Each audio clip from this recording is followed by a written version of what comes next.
Charles Nenner. He says, we're totally out of stocks.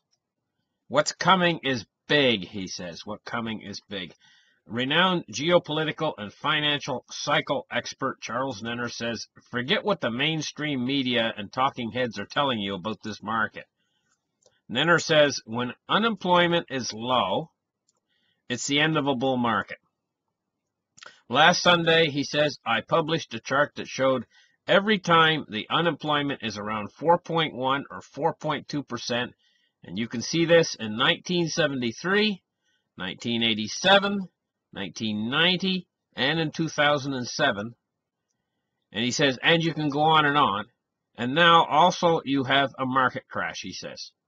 I find it amazing that people can come on television and say things that are totally wrong factually, and you can prove that it's wrong. That's what Charles Nenner says. So Nenner is calling a top in the markets right now. He says the market is not going to go straight down, he says. He says market tops are a process. He explains this way. He says the cycle saw a market top. It doesn't always have to come down immediately. It just means that the market will not go higher. I don't think that we'll go back up to the highs one more time because the quarterly cycle, and it is a long cycle, did top at the end of last year. I also want to put a caveat about all this talk that we are in a 10% correction. Somebody came up with 10% and it's not based on anything. The fact is we are totally out of stocks. What's coming is big, but market tops take time. I don't think it's going to go down immediately. When will this new bear market hit bottom, Nenner says. We should hit a major low in 2020. So he's predicting all the way out to 2020 before bottom. He says, I have been on record saying that the next bear market goes down to 5,000. So he's predicting the stock market's actually going to go down. So the Dow Jones will go all the way down to 5,000. Now these predictions do not fit in with my predictions. Major differences. One, he's saying that the stock market's going to go, the Dow Jones is going to go all the way down to 5,000. I think it's not going to go below 12,000. I don't think it's going to go as low as he thinks it's going to go. Another thing, too, I don't think it's going to last as long. He's thinking that this is going to go all the way to year 2020. I don't think so. I think it's going to be over quicker. Oh, I think it's going to be a sharper decline, a little bit sharper decline, but not as low as he thinks it's going to go. It says, what does Nenner think you should buy for your protection? Nenner says, you buy gold because nothing else is going to keep its value. Gold is going to, as I have said for a long time, $2,500 per ounce at least. Well, I happen to agree with Nenner. I think that gold is going to $2,500 an ounce. But here's the thing. I don't think gold is what you should be buying. I think silver is what you should be buying. Because I think by the time gold hits $2,500 an ounce, silver is going to move back to a ratio of probably about 50 to 1 or 60 to 1. You know? Well, what would that be? 50 to 1. Real quick, what would that be? A $2,500 an ounce gold. 50 divisible 50 times into 2,500.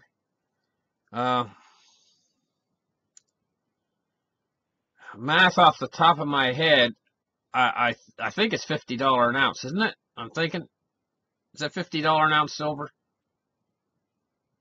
I'm not sure.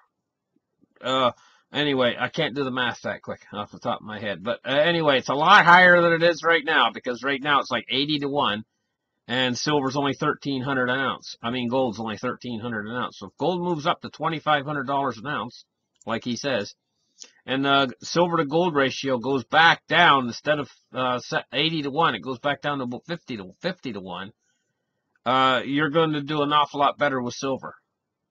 It's almost like making half again more money than gold.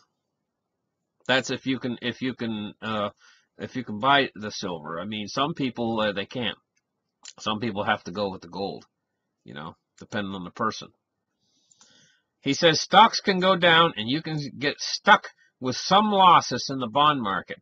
The housing market will go down based on home builder stocks, and the financial system can scare you. He says, so what is left? He says, buy gold. Well, I'm saying buy gold and silver. You know, this is the thing. So he's on the Greg Hunter show right now.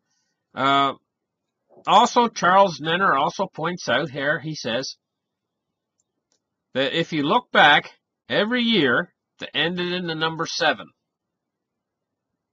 was a market top year. He said 2017 will follow the same patterns as 2007, 1997, 1987, 1977, 1967, 1957, 1947, and 1937. Wow. Nenner contends 1927 was supposed to be a market top year, but things got distorted and it was pushed off until 1929. Well, we all know what happened in 1929. The biggest stock market crash in history. Now, I'm going to give you a little factoid. Percentage-wise, how much did the stock market drop in 1929? If our stock market dropped this much tomorrow morning as it dropped in 1929, the stock market would be below 3,000. It would be about 2,800 points is all. That's all that would be left of our stock market if it dropped as much, percentage-wise, as it dropped in 1929. And this is what caused the Great Depression. And a lot of people that lived through the Great Depression, it was a financial crisis, I believe, in similar proportion to what's coming up. If you thought 2008 was bad, this 2008 is small compared to what's coming. What's coming is going to be more like the stock market crash in 1929. And we're going to have to live through it. Some people are going to get rich, some people are going to get poor. So that's what Charles Nenner has to say. Listen, thank you guys for listening. Like and subscribe, and we'll catch you in the next show. Bye.